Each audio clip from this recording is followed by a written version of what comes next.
ወደ ስራ ቦታችሁ ስትሄዱ ሙዳችሁ ሽክክ የሚላችሁ የሚያስጠላችሁ ስራችሁ ገና ስታስቡት ስልችት ለሚላችሁ ስኬት ለራቃችሁ ሰዎች ይሄ መዝሙረ ዳዊት ክፍል ለእናንተ ነው። የቪዲዮ ለሌሎች ክርስቲያኖች ይደርሰን ኮፒ ሊንክና ሼር አድርጉት።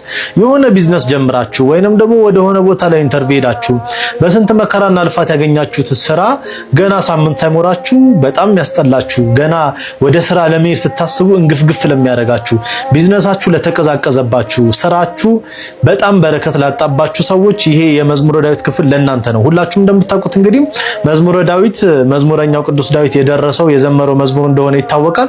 በዛ መዝሙር ውስጥ ደግሞ የተለያዩ በረከቶች የተለያዩ ጸጋዎች ያላቸው ጸሎቶች አሉ። ከነዚህ መሃል ለስራችሁ ስኬት ይሄ ድብርታችሁን ሙዳችሁን ሊያስተካክልላችሁ የሚችል የመዝሙረ ዳዊት ክፍል ነው ዛሬ ማሳውቃችሁ። ይሄ መዝሙር 8 ነው። መዝሙር 8ን የዕለት ተዕለት ጸሎታችሁ አድርጉት።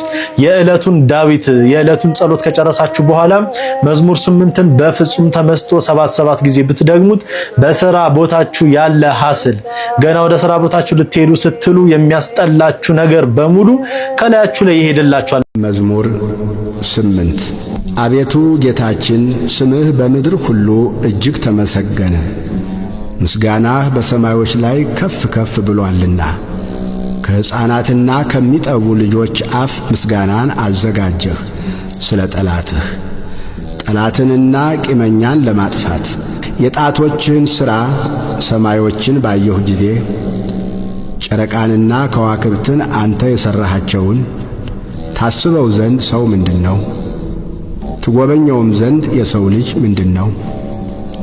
ከመላእክት እጅግ ጥቂት አሳነስከው፣ በክብርና በምስጋና ዘውድ ከለልከው፣ በእጆችም ሥራ ሁሉ ላይ ሾምኸው።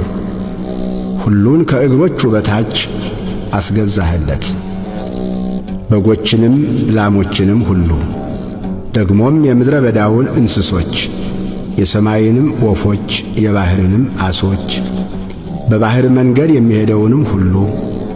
አቤቱ ጌታችን ስምህ በምድር ሁሉ እጅግ ተመሰገነ።